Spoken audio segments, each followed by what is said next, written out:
This episode, we got the chance to speak to former NASA astronaut Mike Massimino about his new book, Moonshot. We discovered his advice for achieving your goals and his memories flying the shuttle and servicing the Hubble Space Telescope. So Mike Massimino, I'm a former NASA astronaut.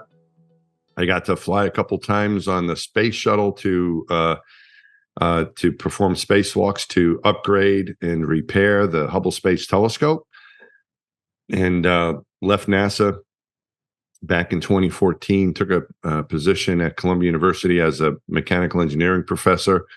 And that's what I'm doing now still, and also do other things too, including writing a book. And this is my newest book here. I don't know if people are going to be able to see this, or is it just audio? Will it be both? So if it'll be both. Okay. Well, if you're on YouTube, you can see the book in the background. But the new book is Moonshot, and it's shorter than I wrote a memoir. This is a shorter book, so not hopefully not too intimidating.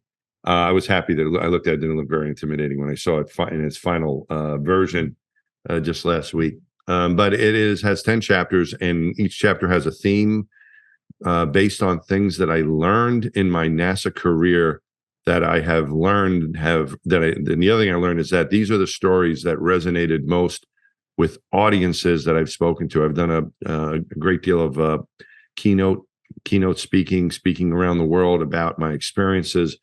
And what I found is what people really were interested in is, how did we handle things like pursuing a dream personally, but also teamwork and leadership, and dealing with change and trust and the unknown, and making mistakes. How do you learn?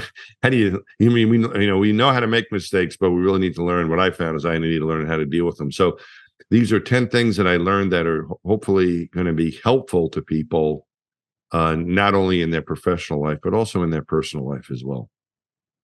Yeah, that's right. Because the chapter, each chapter, when you look at the contents, it looks like a sort of a guide to living. Like each chapter is like a rule for living almost. Mm-hmm. Yeah, that's the idea. Guidelines, and that's the name of the book is Moonshot, and it's a NASA astronaut's guide to achieving the impossible. So it's meant to be kind of like a guidebook for things that I learned mainly in my NASA career. There's some about persistence and reaching a goal and so on before trying to get into the astronaut office, but mainly things that I learned in my training and in orbit and working in different places around NASA. It was extraordinary. I learned from so many great people, and some of these things I interpret a certain way, so you'll hear my interpretation. But basically, it's the idea, the guideline, the rule, the takeaway, and then the stories behind it. What mistake did I make that enabled me to learn this lesson, and then how did I apply that lesson so I wouldn't be in the same position in the future. And also I try to summarize that. And at the end of each chapter, there's the takeaways that you learn from that you can just read those things at the end to try to summarize and move forward. Each chapter is pretty much independent of the other as well, so you can kind of pick and choose. It's not like there's necessarily a storyline going throughout the book. So just about any one of those, the chapters are intended to be read independently if needed. Yeah, and it made me sort of think of when I first came across the book, it made me think about the right stuff. Mm-hmm. And then you actually talk about how that was an inspiration for you when you were first dreaming of being an astronaut. Were you thinking about the right stuff when you were writing the book? The way I refer to the right stuff, I think in this book was that first of all, it rekindled the dream that I had to become an astronaut. But also it kind of, in some ways gave me the impression of what, that astronauts are really cool, and, and they have camaraderie and so on, that I really was hoping to capture in my life.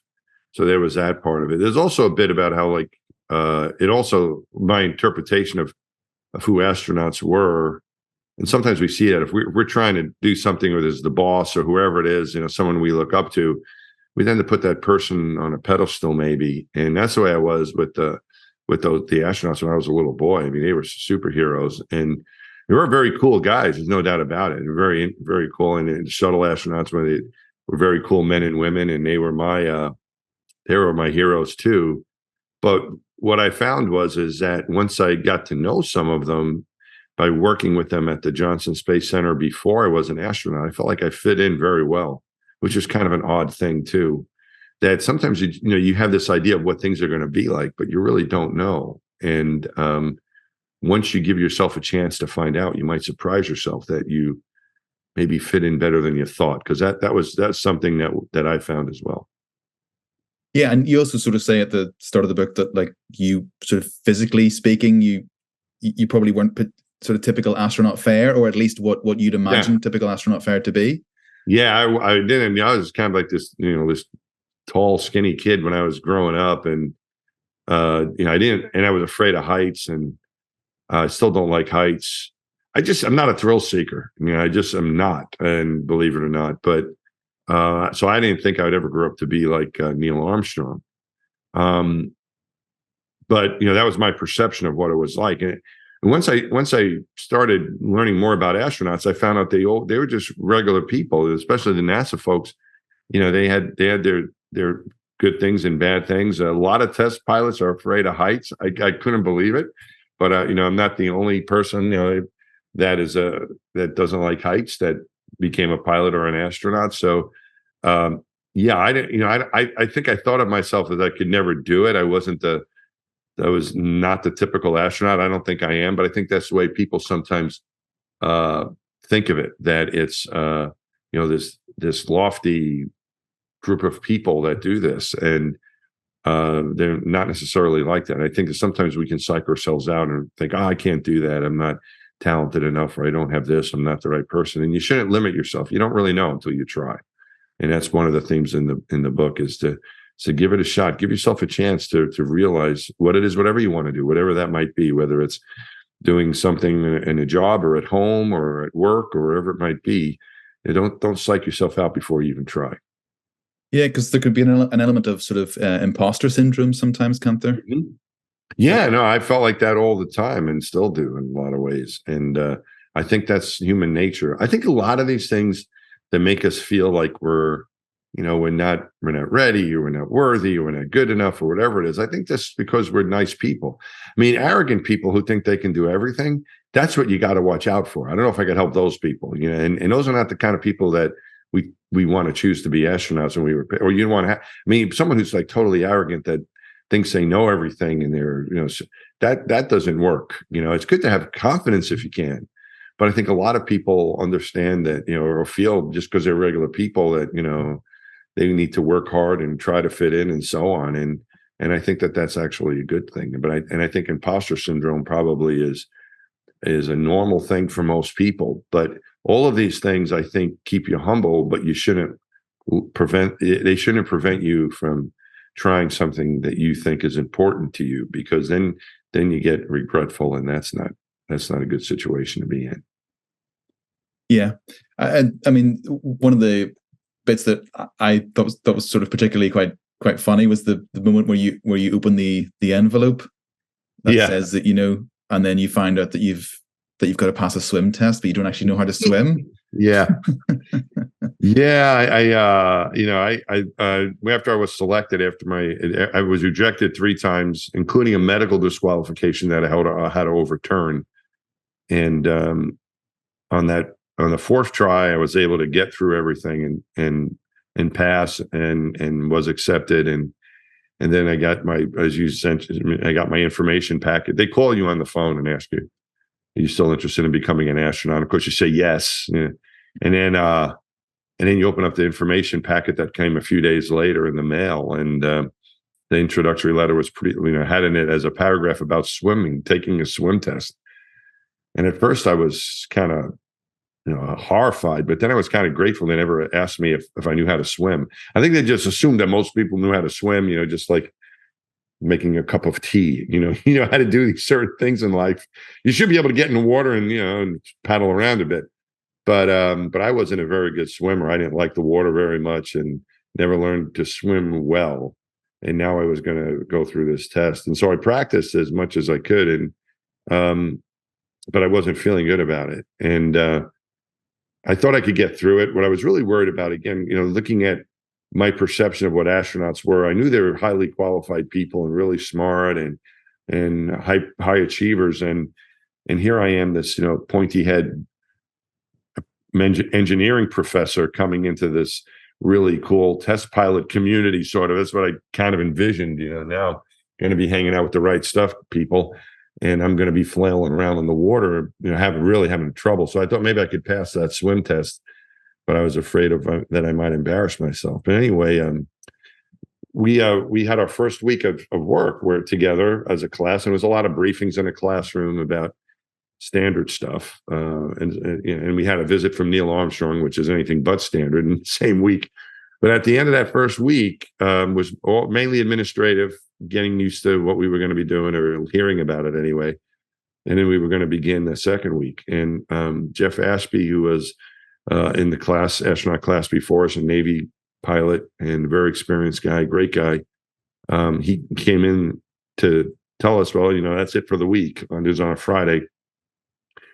But before you go home, I want to remind everyone that the swim test that we start off training on Monday, and we're going to start with the swim test. And I was like, how about a math quiz? Can we do something else? Does it have to be the swim test? And I was like, all right, party's over.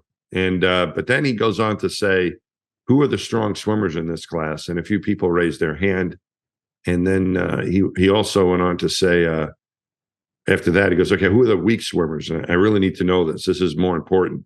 And so I raised my hand that I was a weaker swimmer, or at least in my estimation, I was. And he said, okay, everyone else who didn't raise their hand can go home, but the strong swimmers and the weak swimmers are going to stay after class, and you're going to arrange a time to meet at a pool over the weekend. And the strong swimmers are going to help the weak swimmers with their swimming, because when we go to the pool on Monday, we don't want to leave that pool until everyone passes the test. And so what I found is that there was a couple lessons there, I think, and that I discussed in the book. One is that if you're good at something, you could set a world record in the pool, for example, but if you left one of your classmates behind, you failed as well. When you're good at something, your job is to try to help people who are struggling. And the other thing is that you don't want to be the person holding back the class. You want to be prepared and not let everybody down, but also how important it was to admit that you needed help. Because we were going into this as a team and as a whole class, and we all wanted to pass. And if you, for whatever reason, and sometimes you're struggling, or there's something going on in your personal life, you haven't been able to put the time in to get ready for the simulation or the exercise or whatever it might be, or you're hurt. Sometimes you get hurt, and you're out out in the field somewhere doing something, or whatever it is that prevents you from doing what you're supposed to be doing. You need to speak up and get help. And it might be something beyond your control, or it might be just that you don't understand what's happening because it's not something that you generally understand, whatever it is you need to understand, whether it's in your training or a concept or whatever it might be. So it's really important to do that. And I think that that's really hard for people to admit that you need help with something. But if you don't, you're kind of holding back the team. And that's part of the point too, is that when you can give help, you give it. And sometimes that's easier to do, I think. But when you need help, you need to admit it. And I think that can be harder. But I got help from my friends, one of which was Piers Sellers, who was a naturalized American citizen from England.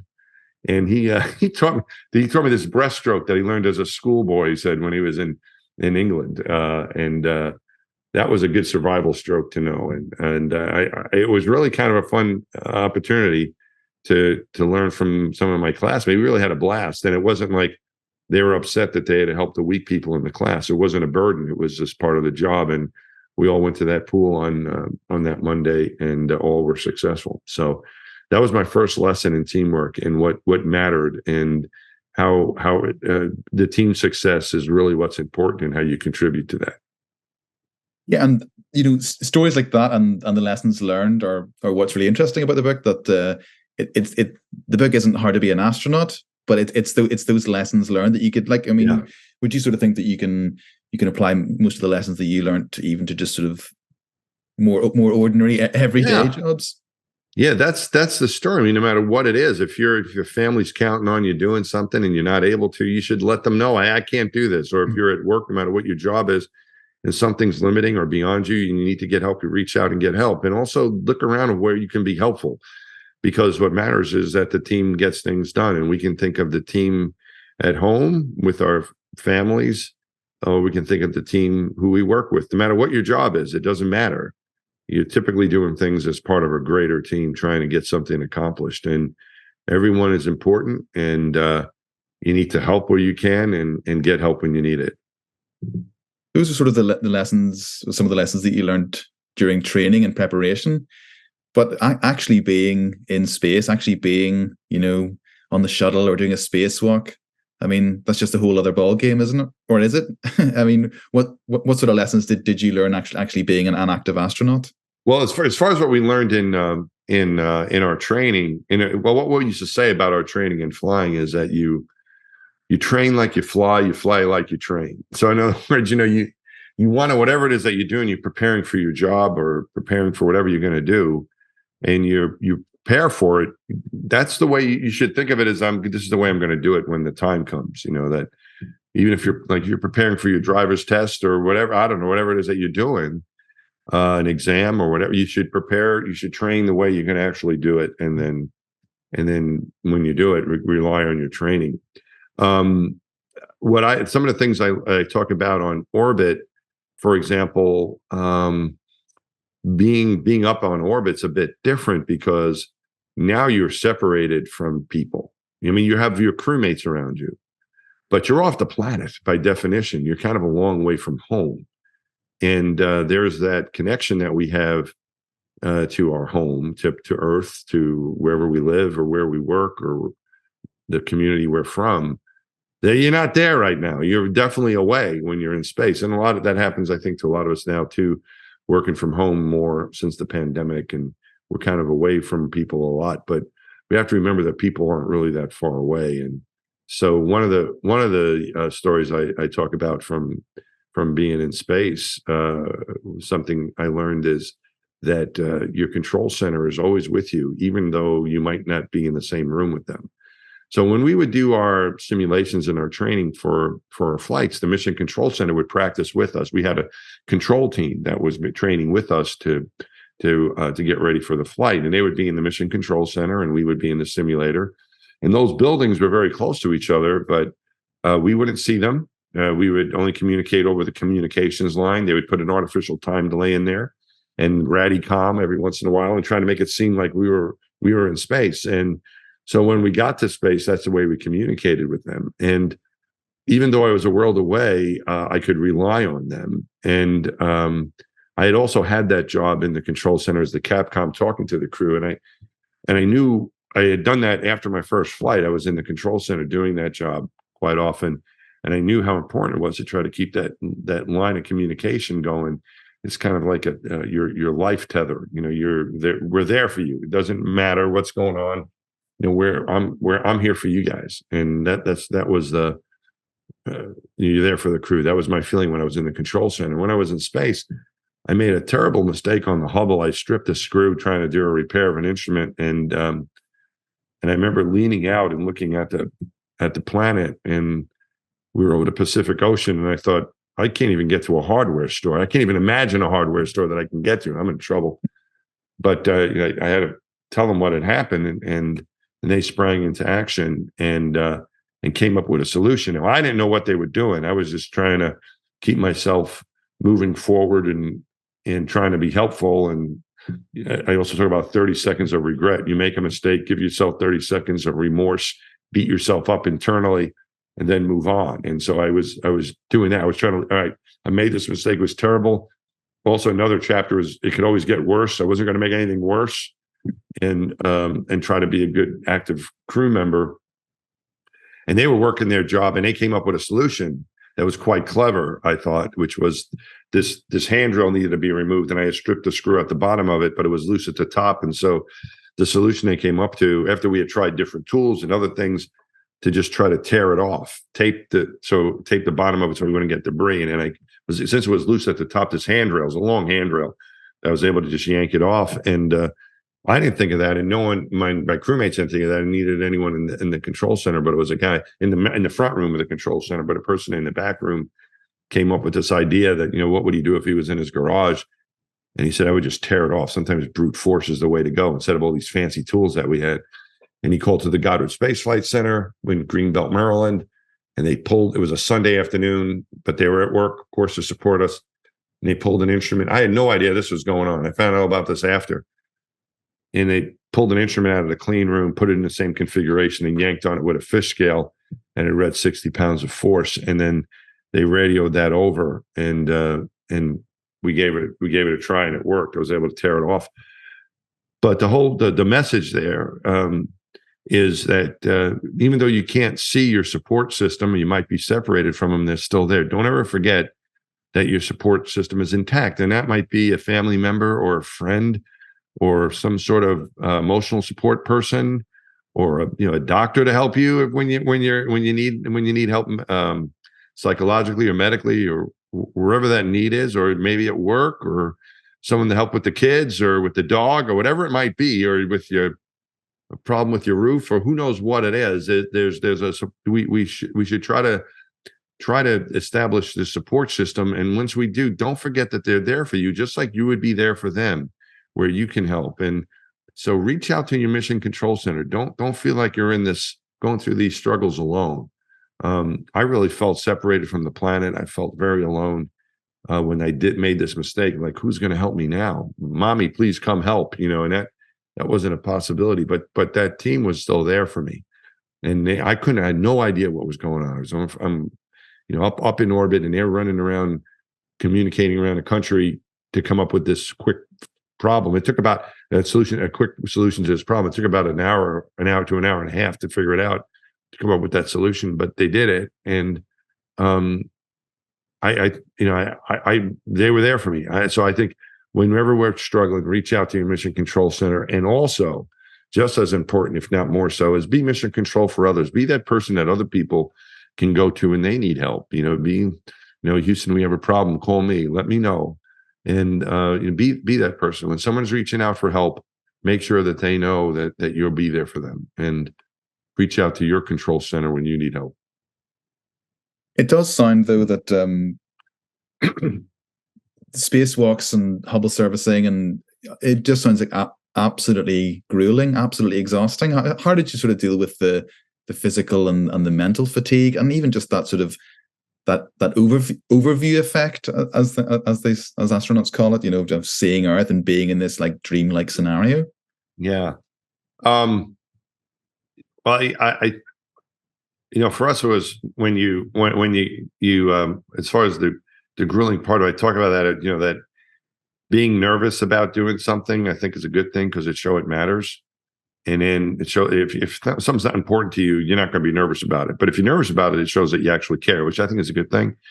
But there is a point where you have to actually execute that plan when the day comes, whatever that is, the day of the presentation or of the big event or the big cleanup or whatever it is that you're doing, that you've been getting ready for. And at that point, I think it's better not, you never want to be, you can try, being scared isn't good, because that can kind of prevent us from doing what we need to do. So what I found to try to get over being scared or nervous about things once the time came is to try to remember to trust your gear, that you have the right tools to help you, trust your training, that when you're given an assignment, your name isn't picked out of a hat. You're ready for it, even though you might not think so.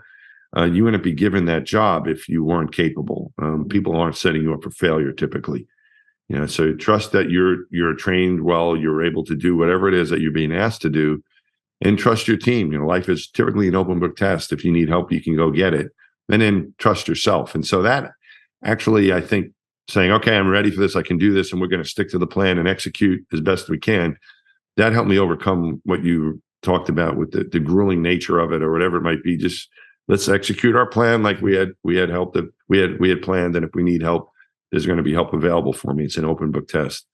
And then the overview effect thing, there's a chapter title in the book called Be Amazed. And for me, you mentioned looking at the planet, it was so beautiful.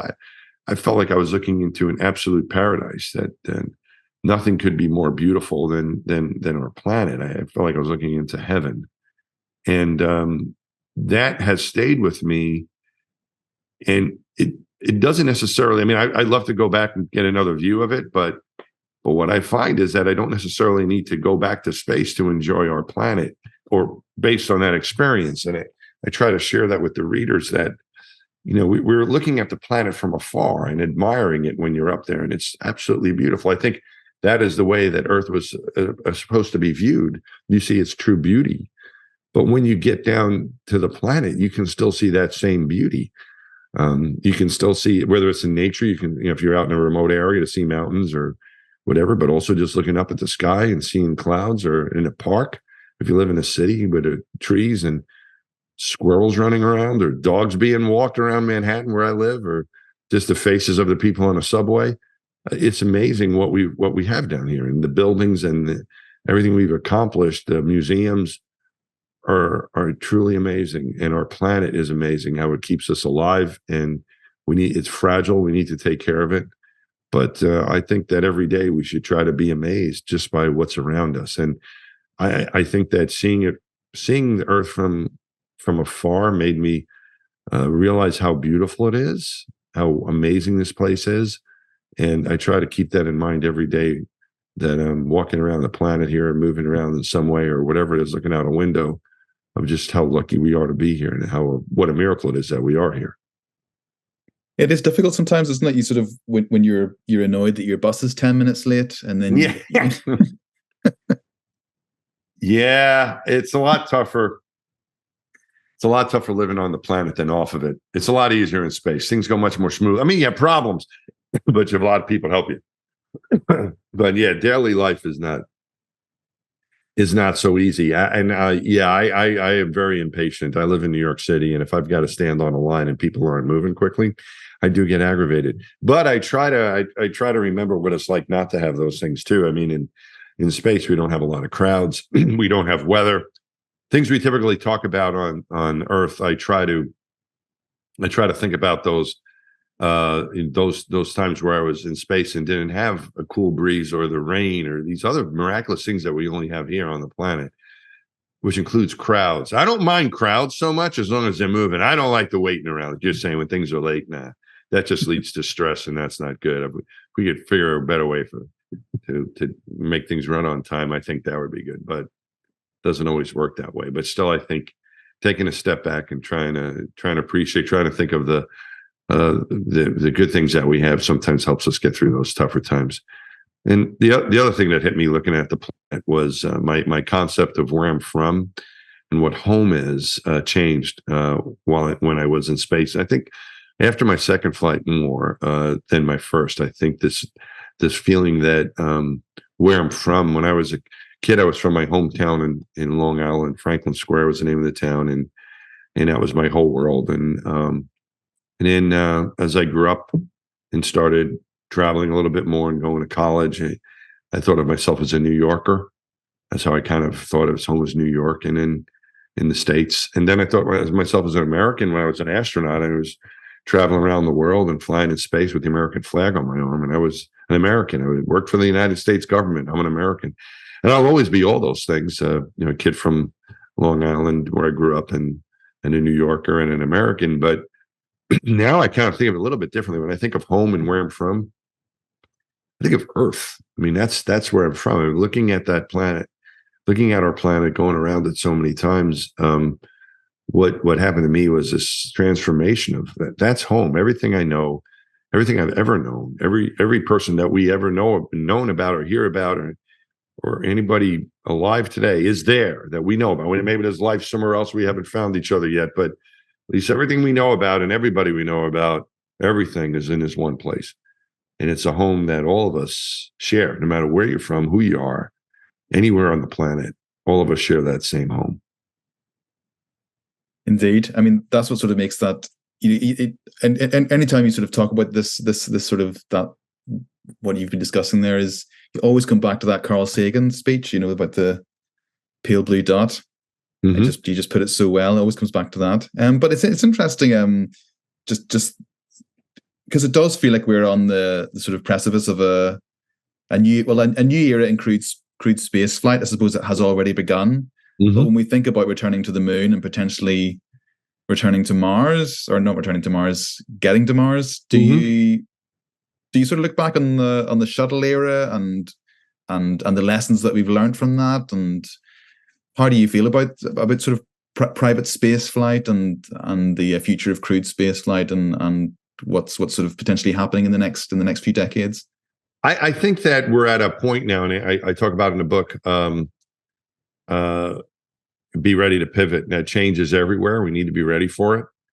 And so I think that the program has changed a lot. And I look back on it when I was a kid, they were working toward the moon. I mean, even the flights that I don't remember, which were before the Apollo flights, the Mercury and Gemini flights, it was about going to the moon, and it was considered this wonderful age in space exploration. And it was. I mean, it was the greatest accomplishment ever, I think, was landing people on the moon. And it was even though the American taxpayer was primarily involved, it really was seen as an accomplishment for the whole world. It was a human accomplishment.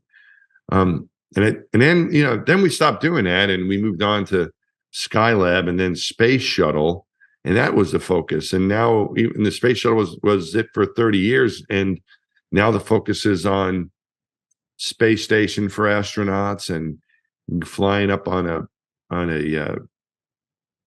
SpaceX vehicle, on the Dragon or on the Russian Soyuz. And so it changes, and whatever happens, it's always going to be moving forward. And even though you get enamored with something, it's not going to be there forever. So we're going to eventually move on from this period too.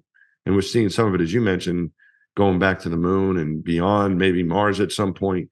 I think Mars will be a place that we will send people eventually. But certainly the moon seems to be within our reach now, and both from NASA and SpaceX is launching big rocket ships now that could reach the moon. So with their Starship. So I think things are always changing and always going to be different. I think the major change that I've seen since the shuttle program ended was the emergence of these private companies, and NASA had a lot to do with that. NASA, with the space shuttle, wanted it to be a commercial vehicle. They wanted the space shuttle to eventually be flown by commercial airline pilots that take passengers different places, civilian passengers different places, and then they were rewriting the manuals to do that back when the shuttle program first started, to make it from a government vehicle to something that would be used by airplane companies, by airlines. Airline pilots could fly it. And then they had the first accident, and that ended that whole discussion. That was it. No, we're not ready for that. But NASA looked at this ending of the shuttle program as an opportunity to involve the more of the private companies and to help push the privatization of space, meaning that you can figure out ways to make money. And it's all about, or to explore more for these private companies to make money, not for NASA to make money. And also NASA maybe to do other things too. So what the push was to turn the problem of getting people to low Earth orbit over to private enterprise. And they had the Commercial Crew Program, and that was going to be SpaceX and Boeing building spaceships and operating and launching the spaceships, and NASA would be using it like a rental car, sort of, even less than that. I mean, it was really putting all of the burden of building. I mean, NASA had requirements and kind of helped, but it was really the operation, the launch, the care of the spacecraft and the crew was going to be the responsibility of a private company. And we had never done that before. And we were very skeptical that was going to be possible. And they were going to be using a lot of new technology, including automation that would do a lot of the jobs that astronauts had done in the past. And so we were kind of worried about all of this and didn't like that idea at first. But then we started building confidence when we saw what they were able to do, and confidence in the automation, because it seemed safer than what we had been accustomed to, and also could reduce your training. And by reducing training, career astronauts don't need to worry as much or train as much to fly the vehicle. They can concentrate on other things like doing spacewalks and experiments and working the robot arm. And we don't have to worry about training all those emergency. 99% of the stuff we train for the space shuttle, for the pilots, for example, to fly it. And most of the stuff I did, from like working the robot arm, it was all these failure procedures, modes that we never would encounter. Whereas now with the automation taking care of a lot of this stuff, you cut down your training and you can concentrate on other things. And it also makes it easier for people to fly in space who aren't career astronauts, so more people can go. And then the new technology, like returning the vehicle so you can use it again to the, returning it and then refueling it and going again. This reusability is bringing the cost down. So the access to space has increased dramatically. My students at Columbia have been able to fly experiments in space, and this sort of thing would be unheard of even just a few years ago. So it's opened up opportunities for people, for students, for researchers, for tourism. So when I look back, when we were so worried about these changes coming and it would end the space program, really what it did is it allowed the space program to flourish, I think. And we were really on the brink of greatness. And so now that these private companies are getting more and more established, and it's not just SpaceX and some of the others that we know about, or most people know about, there's also a lot of smaller companies that are getting involved. Students, or I think young people looking to have exciting careers, can look at the space program, not just working for a government or a big government contractor, but also working as an entrepreneur for maybe a smaller private company doing something really cool. Space stations, I think, are going to be commercialized. They already are. We already had a few private astronaut missions to the space station. There's a plan to turn that space station over to a commercial company, and other companies are looking to build their own space stations. As more and more people get access, they're thinking of things that the government would never think of necessarily, of ways to help the economy to come up with new products that can only be done, only made and manufactured in space. Because now everybody can think, okay, what I do on Earth and the process that we do, maybe that'd be better off in zero gravity. Maybe now we have a chance. You couldn't think about that before because it wasn't possible. But now these things are possible, and we're seeing all kinds of interesting things being done and all kinds of new ideas. And they're doing well economically. And so I don't see any reason why that shouldn't continue and become even stronger in the future. So I think going back to the moon is now within our reach. We haven't been there for 50 years. We've talked about it, but it's never really been a possibility until now. And I think those changes that NASA made 12 years ago or so have led to that possibility. And I think Mars also is a place that's going to take a little bit longer, but eventually we'll be sending people there as well.